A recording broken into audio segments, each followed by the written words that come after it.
Hi everybody, hope you're doing marvellously well. I'm very excited because we're here in San Francisco at Hyde Street Studios. This is the old Wally Hyde studio. You have heard so much about the studio in our videos because great albums like Headhunters was done here. Deja Vu was done here. Abraxas was recorded here. So many amazing albums were done in the studio.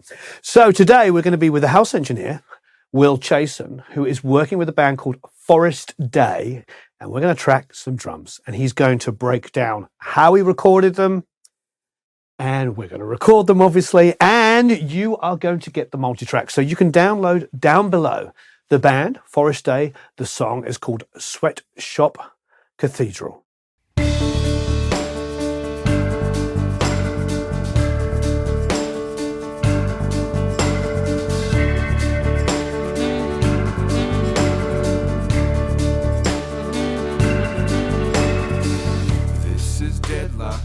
Threading the needle, this is a headlock. Way too cerebral, my mind is a sweatshop. Inside a cathedral, these combs are red hot, but walked on by people. Don't start running, or hiding, Don't start running, or hiding.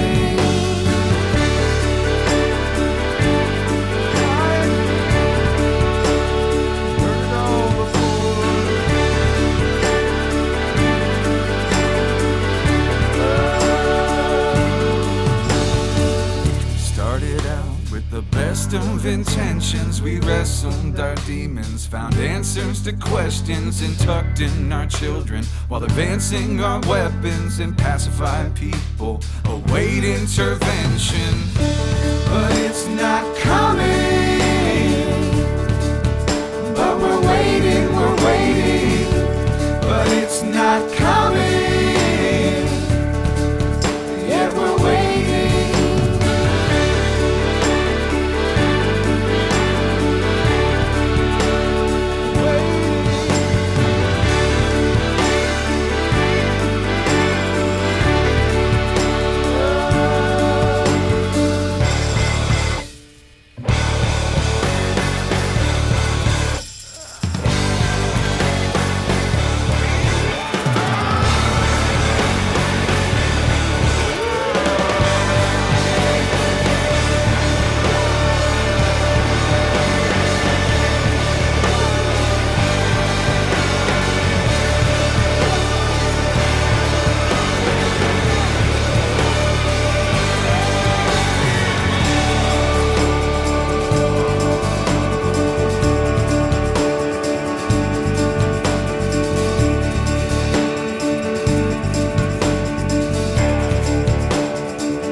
Reducing our freedom with each generation. They're taking it slow to avoid speculation. They're farming us like animals, a tax-paying nation.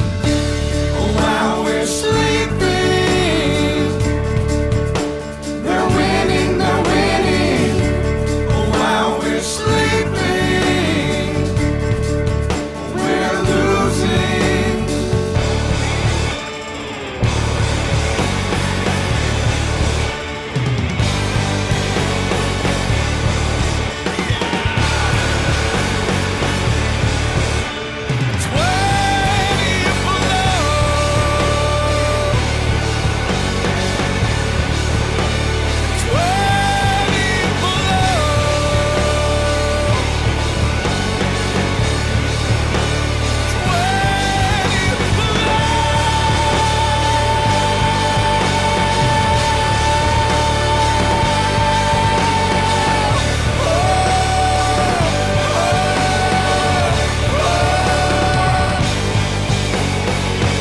Everybody, I'm Will Chason, producer and engineer here at Hyde Street Studios.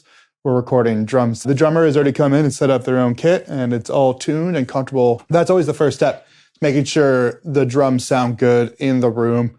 Usually I'll be walking around the room and listening to the drums in the space and kind of thinking about how to mic it. I'll usually let the drummer start tuning the drums as to how they like it. And if we need to adjust for the song or the space, I'll listen to them in the room and make adjustments from there. But you're not going to get a good drum recording unless the drums sound good. The placement of the kit is something that I played around with a lot in this room. I kind of like doing it in this more lengthwise sort of fashion so that we have a little more options as it comes to room mics over here. It's sort of dividing up the room in a way where you can get more like of a maximum distance from the drum set to our sort of ISO booths over here.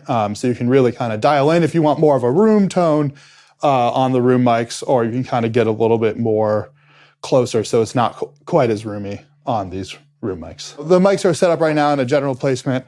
I'm going to go in and sort of adjust each one to where I like to start. Again, I've already listened to the drummer in the space. I've already listened to the tune of the drums, or the tuning of the drums, which the tuning of the drums might change. The position of the mics might change as well. These are all just starting points. Once I set up the starting points, then we'll go in the control room and sort of get our tones, and then we'll bring it up against the song and make sure everything's gelling really quickly. But you know, it's really important just to know where your starting points are. Might not be the same as where you finish. These starting points are sort of areas that I've developed over the past couple of years here. First and foremost, we have two. It's on the kick drum here. We have this Moon mic, which is sort of like this NS10 kind of sub microphone, and I'll sort of adjust that so it's just like a little bit lower than where it is right now, and it's parallel with the drums.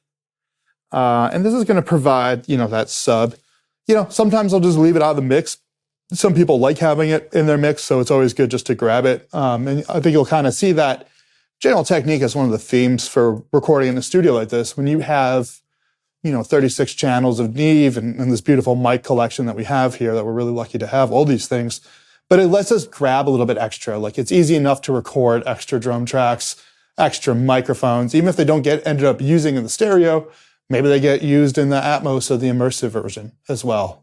So these days, I feel like without overdoing it, grabbing as many tones as possible can just give you the most flexibility later on. You still want to commit to tones, you still want to commit to a sound, but it doesn't hurt to have just a little bit extra to play with in the production process. The other kick drum is going to be this D112, and I actually like to position it going into just starting like a little bit in the sound hole. This is where the majority of the kick drum tone is going to come through for me, and just kind of starting it there. So again, it's parallel. It's maybe a little bit off parallel, kind of pointing a little bit at the beater. I'll bring it down a little bit too, but just sort of dipping it in the hole. But some people like going all the way in, but I find this works best. Now for the snare drum, I'm going to set a general area for this top snare. I will actually adjust this. One of the tricks I feel like is, this is a brand new head, so you don't see any marks on it.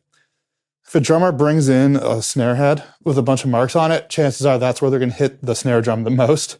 So it's always good just to point the snare at where the marks are to start off. Under the snare, it's a rather expensive under snare mic. It's a 414 EB. So it's got that beautiful CK12 brass capsule in there. And just kind of putting that a couple inches off of the snare springs. That'll give us a nice, really rich snare sound. These tom mics, this is a 421 classic. And I'm actually going to move this a little bit. Kind of thinking about using the rejection part of the mic pattern to get a little bit less cymbal bleed going on there. So this is going to give us a little bit less of that cymbal sound in our top mics. A lot of people gate them. Some people don't even use them in the mix, but I like to try to record them as clean as possible. Same thing with this D112 on this floor tom. Floor toms are a little bit deeper, so we'll give them a mic that does a little bit of a better job on deeper sounds. This is the same mic that we're using on the kick drum, just a super beefy dynamic mic that are really great at picking up lower sounds. They sound great on like bass cabs, stuff like that too. Then we have our overheads, which are these beautiful, precise German engineering. They are the vintage C12s. So have the same capsule as that 414 under snare, but these are going to be, especially for this song, I feel like the details of the cymbals are really important. So, I'll listen to the song and kind of think about the sound that I want to get off the drum set. And listening to the song, I'm going to place these maybe a little bit wider than I would other times because I really want to get the detail of the cymbals as much as possible rather than the old body of the old drummers. I'll start with this, maybe a little bit lower. Don't want to put them too low. Don't want to smack these bad boys. And again, if I was doing this in a new room, for the first time, I probably wouldn't use these as starting points, but I just know this room really well, and this is kind of where I like to start. So I'm going to kind of match that other side, and I'm going to line this up kind of parallel here with this bad boy. And these two microphones, they like to be friends. They like to work together. Dreamwork makes the team work. I'll bring down this side a little bit. I like to use like the natural lines in the microphones, whether they're C12s or whatever, to line things up. Helps with that. It's a little bit like cooking, you can follow a recipe. Once you really start cooking, then you're just throwing stuff in the pot and making it taste good. So hopefully that's what we're doing here. And last, but most certainly not least, we have our M88 on the hi-hat. This is a beautiful, trashy sound that I might switch out for a little more hi-fi of a mic, but no offense to the microphone manufacturer. One thing that's really important with drum miking is you don't want to put the mics where they're going to get abused too much. So it's always good just to think about the drummer and where they're going to be hitting the drum so they don't hit your mics, because a lot of mics will just explode. Then we have our vintage U67. There's this whole German vintage theme going on here. But they did good work. And this is going to just be a start of a mono room mic. In addition to the reasons I listed earlier about room mics or extra microphones and coming into a studio like this and recording a little bit extras, you never know where it's going to play out. It could be we're not going to probably do this on this song, but you might want to switch the room mics for the drum fills and do some other stuff. So it's always good to have some extra flavors in there for the painting. Then our wide rooms are going to be these Coles. I'm going to kind of line these up to start with our mono mic.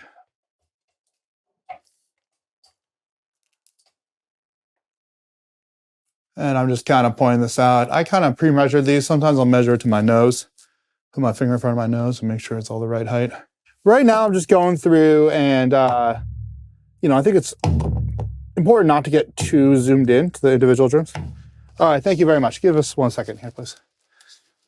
So I like to kind of just listen to a drum beat from the song we're going to record and kind of get a general tone across all the channels, just like a pretty even thing before diving into any specific EQs or compression or anything like that. And then from there, think about how I want to build the drum tone. So is it built with the kick and snare? Are we going for more of a close mic sort of sound? Are we going for more of a general overhead sound, or maybe even going for a room sound? So sort of listening to the drum beat and how the transients of the drum sort of interact with the bigger picture of the drum beat itself. And then we'll compare that to the track too, because obviously it's got to sound good in the track. It's not going to just sound good on its own. In the process of doing that, I'm building my drum mix. So I'm making a decision. Do I want to build it off my overheads? Do I want to build off my closed mics? Those are usually that's usually the question that I'm asking myself.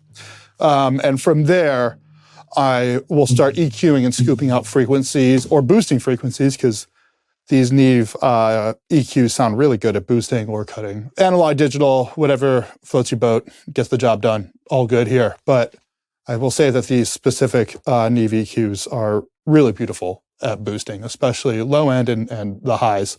You get a nice clarity while enhancing the sound instead of harshness in the highs or muddiness in the lows.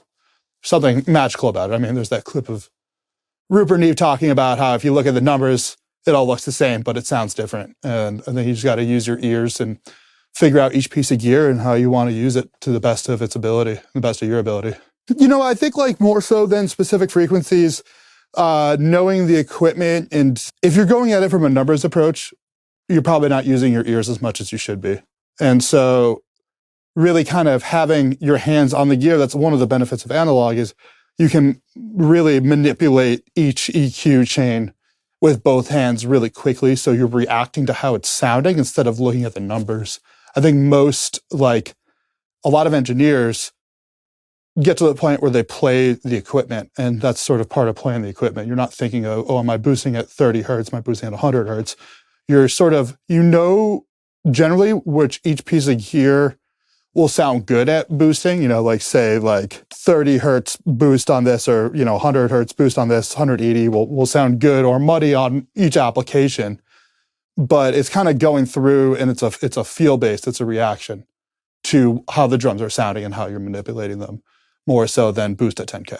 A lot of this analog compression, this very expensive wall of equipment behind me, it's about the shaping of the transients, but it's also it's a tone thing as well. I mean, if you run different instruments through these compressors, it sounds different without any compression on it. So it's sort of, again, going through and really being meticulous about getting a feel for each piece of equipment. That could be a plugin, that could be hardware. It doesn't really matter as long as you know it. So, the DBX 160, famous compression for kick and snare. I love it on kick drums. Even with no compression, it just something through the circuitry just sounds really nice. The plugins sound great too, but the real unit we have here, so might as well use it. So for the compression on the drums right now, I have the DBX 160 on the kick, one of these vintage Blue Stripe 1176s on the snare, which again, I'm not thinking about just the characteristics of the compression of the unit, but also just the tone and the saturation, what it adds or subtracts from the sound. That top 1176 has a really nice distortion. I mean, I think if you took a dozen 1176s from the same era, they're each going to sound different because they age differently. Different parts have been replaced. Maybe it's been modded by some crazy person in the 80s. We don't know what's going on under the hood. I'm not an electrical engineer, but I know how it sounds. I know that this top unit distorts in a really pleasant way. So I'm using it to shape the tone of the sound as well as the transients through the actual compression. So that top one is going through the snare top, and then this La compressor, which is like a recreation of like a really one of the earlier LA2A circuits, just barely touching those overheads. Just kind of, that's actually more of it's a tone thing, but that's also just kind of getting a little more even. So we're not getting as much poking out, so the drummer kind of has something to play up against too. Because right now I'm building the sounds off of the overheads. The hi-hat, which for this, I like to experiment with really trashy hi-hat mics. I feel like oftentimes the hi-hat microphone just doesn't get used in the mix, and it's like, oh, why have a nice pristine hi-hat when maybe I don't need it? And maybe it can be like a textural thing that could just be like the basis for the project if the track changes, or you get a little, it supposed to have like a little grit going on down there. Especially, it's almost more like a parallel compression thing. Like it's low in the mix, it's not the focus right now. Maybe if they go to mix this and they're like, oh, I want some distortion, they might base the drums tones off of that. So for that, hi-hat channel is going to this wonderful LA2, which is one of like the vintage early models of the Teletronics compressors. Will be something that I will be slamming to the point where it will just sound crazy. And then you bring it down and hopefully it will sound good. I might compress the room mics. They're not compressed right now. I might not. I'm going to listen and I'll keep you guys posted. So again, just listening to the bigger picture, making the mix on the spot, trusting the process. And I'm sort of using the faders. Like these are the direct channel outs are going into Pro Tools. If there's something I want to capture at maybe a certain level, but I don't want to hear it back on the mix, then I'll go into Pro Tools and adjust the digital faders, which are returns. But the only thing I'm actually doing that on is the hi-hat, which I'm not sure I like, but we're going to keep listening and see if maybe it is something I like. I'm going to get the mono room going right now. So let's go back in there and make sure everything's all plugged in. And I'm going to keep it here. It's just kind of lined up with the center of the drum set. Might just be like a little more of a mono foundation if we want something that's like not as wide as these stereo room mics.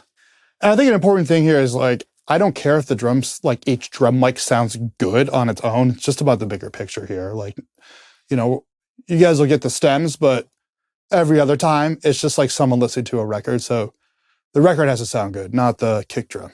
It has to sound good together, not just soloed out. So I don't spend too much time soloing things out. And another really important thing is the phasing here, because that's going to actually affect the tone almost more than anything else. So when you have 14 microphones, 13 microphones on a drum set, the chances of getting some phase cancellation are pretty high. So, you just really want to make sure that your phasing is good, and which goes back to the positioning of the mics and how the sound is being picked up by the microphones. And we're going to take a look at the phasing.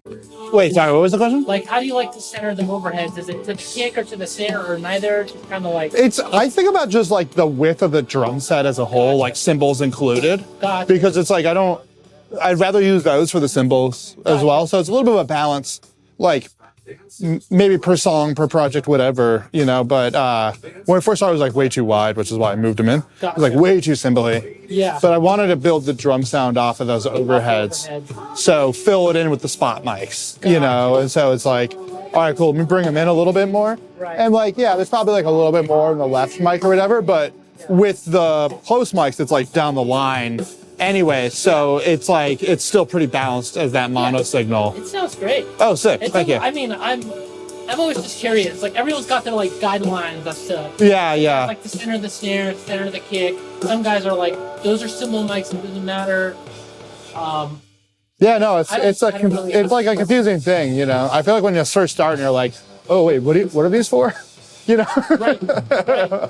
But it's almost like, I don't know, I was saying, it's like kind of like cooking, like you maybe follow a recipe sometimes, but other times you're just like, let me just like throw this in here and see what's up, Yeah. Taste it. You gotta taste it a little bit, but Yeah. make sure you're not fucking it up. I have a very minimal recording, like, focus, right? So I'm like really kind of like budgety stuff. Yeah. And I think it's just been kind of instilled that like center of the snare. So I'll do the like measuring the distance of the overheads to the center of the snare, while still kind of trying to get a good picture of the cymbals, like capturing what I need to capture. Yeah. So the details, like getting enough right cymbal, enough hi-hat if I don't have a post mic on the hi-hat, that kind of thing. Yeah, the thing I will check is like the phase relationships. Yeah. That's going to be like one of the most important things with all the microphones, right? So like making sure the overheads are in phase with each other, and also like the rest of the drum kits in phase, like all the transits are going the same place, right? Have you tried too much before? Yes. Okay. But not with Will. Okay. Not with me. I mean, I've tracked. What can I say? I've tracked with 4 engineers here, including Will, or maybe Will might be the 5th. But they all do their thing, Right. Like I've tracked with Jack. Jack's a great engineer as well. Yeah, he is. And Nathan. Did he train you here? Nathan, yeah, a bit. I went a little feral, but he started me out. Yeah, he lives in Buffalo now, and he comes occasionally and does sessions here. I haven't seen him in a while, but yeah, he does. Yeah, great engineer as well. Yeah. Good. But most of the time that I've recorded here, the drums were back against that wall. So a bit deader. Yeah, it was like kind of, I don't know. I feel like the room mics respond different. Well, they do respond differently, being where they are versus up against that wall here with the drums facing that way. Nice. So it's just kind of cool to hear the room different orientations,